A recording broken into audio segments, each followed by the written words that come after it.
अंधेर नगरी।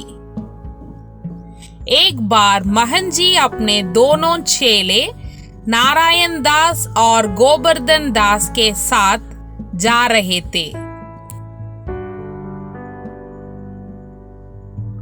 बेटा नारायण दास, यह नगर तो बहुत सुंदर दिखाई पड़ता है।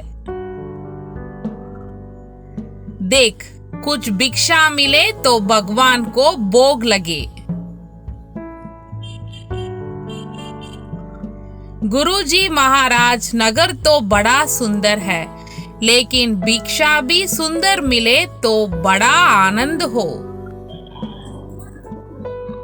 बच्चा गोवर्धन दास, तू पश्चिम की ओर जा और नारायण दास पूरब की ओर जाएगा।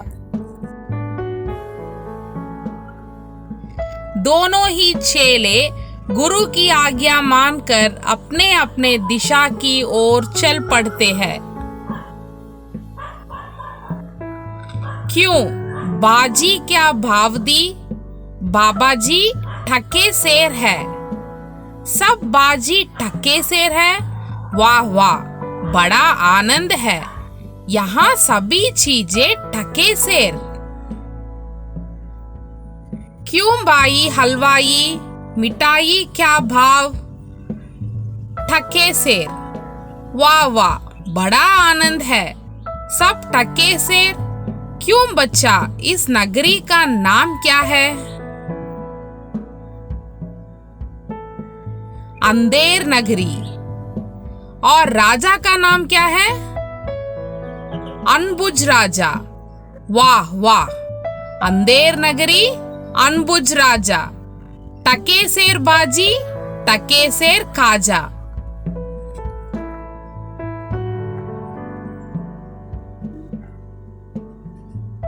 बच्चा, भिक्षा मांगकर 7 पैसे लाया हूँ, 3.5 सेरे मिठाई दे दे। तभी महन जी और नारायण दास एक ओर से आते हैं और दूसरी ओर से गोवर्धन दास आता है। बच्चा गोवर्धन दास, क्या भिक्षा लाया? गठरी तो भारी मालूम पड़ती है। गुरुजी, 7 पैसे भीख में मिले थे, उसी से 3.5 सेर मिठाई मोल ली है। बच्चा नारायण दास ने मुझे बताया था कि यहाँ सब चीजें टके शेर मिलती है।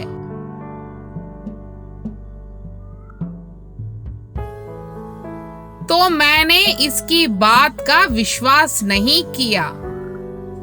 यह कौन सी नगरी है और इसका कौन सा राजा है जहाँ टके शेर बाजी और टके शेर खाजा मिलता है?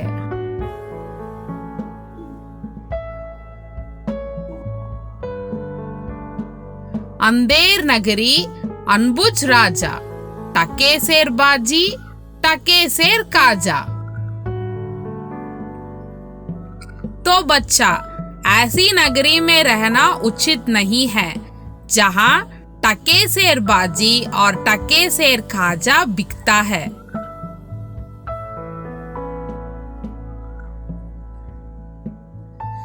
मैं तो इस नगर में अब एक क्षण भी नहीं रहूंगा। गुरुजी, मैं तो इस नगर को छोड़कर नहीं जाऊंगा और जगह दिन भर मांगो तो भी पेट नहीं भरता। मैं तो यही रहूंगा। देख, मेरी बात मान, नहीं तो पीछे पछताएगा। मैं तो जाट हूँ, पर इतना कहे जाता हूँ कि कभी संकट पड़े तो याद करना। यह सब कहते हुए महंत चले जाते हैं। कुछ समय बाद कोई दुहाई है कहता हुआ दरबार में आता है। कौन चिल्ला रहा है और वहां उसे यहाँ लेकर आओ। दुहाई, महाराज दुहाई, क्या हुआ? इस तरह चिल्ला क्यों रहे हो? महाराज, कल्लू बनिया की दीवार गिर पड़ी, सो मेरी बकरी उसके नीचे दबकर मर गई। मुझे न्याय दीजिए, कल्लू को बुलाकर लाओ। महाराज, मेरा कोई दोष नहीं है। कारीगर ने ऐसी दीवार बनाई थी कि गिर पड़ी। अगर ऐसा है तो कल्लू को छोड़ दो और कारीगर को पकड़ कर लाओ। महाराज, मैं बेकसूर हूँ। चूने वाले ने ही खराब चूना बनाया था कि दीवार गिर पड़ी। तो जाओ, चूने वाले को पकड़ कर लाओ। महाराज, यह सब बिश्ती की वजह से हुआ है। बिश्ती ने चूने में पानी ज्यादा डाल दिया, इसी से चूना कमजोर हो गया। तो बिक्षी को पकड़ो। महाराज, गुलाम का कोई कसूर नहीं। कसाई ने मशक इतनी बड़ी बना दी कि उसमें पानी ज्यादा आ गया।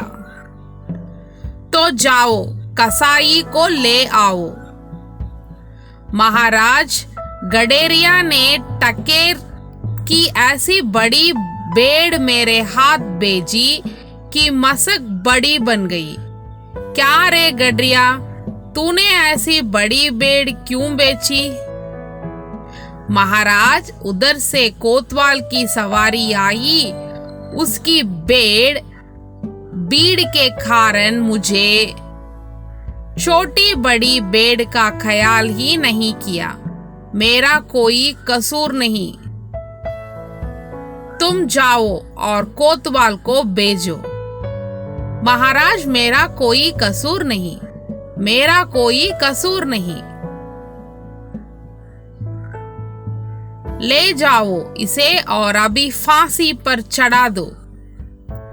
और वाह वाह, यहाँ तो मैं खूब मिठाई खा खा कर मोटा हो रहा हूँ। गुरुजी ने हमको यहाँ रहने के लिए ऐसा ही मना किया था। चल बे चल, मिठाई खाकर खूब मोटा हो गया, आज मजा मिलेगा। मैंने क्या किया है? मुझे क्यों पकड़ रहे हो? कल कोतवाल को फांसी का हुक्म हुआ था। फांसी का फंदा बड़ा हो गया है और कोतवाल साहब दुबले पतले हैं, इसलिए अब एक मोटे आदमी को फांसी दी जाएगी, क्योंकि बकरे के मरने के अपराध में किसी को तो सजा होनी जरूरी है। दुहाई है और मैं नाहक, मैंने कुछ नहीं किया। यहाँ तो बड़ा ही अंधेर है। गुरुजी, कहाँ हो? मेरी रक्षा करो। अबे चुप रह, राजा का हुक्म भला कभी टला है? काश मैंने गुरुजी की बात मानी होती। गोवर्धन दास, यह सिपाहियों ने तुम्हें क्यों पकड़ रखा है?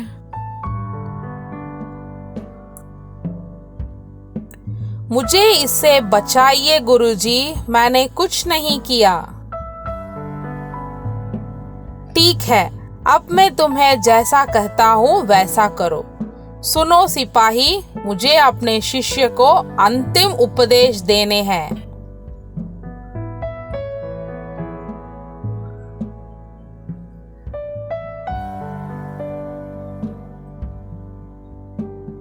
महंत जी ने कुछ कहने पर, ठीक है, चढ़ा दो मुझे फांसी, अब तो मैं ही फांसी पर चढ़ लूंगा।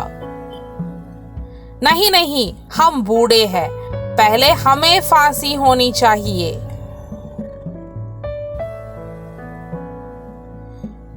यह क्या गोलमाल है? यह गुरु चेला फांसी के लिए इतने उत्सुक क्यों है? राजा, यह एक ऐसी शुभ घड़ी है कि जो भी मरेगा सीधा स्वर्ग जाएगा।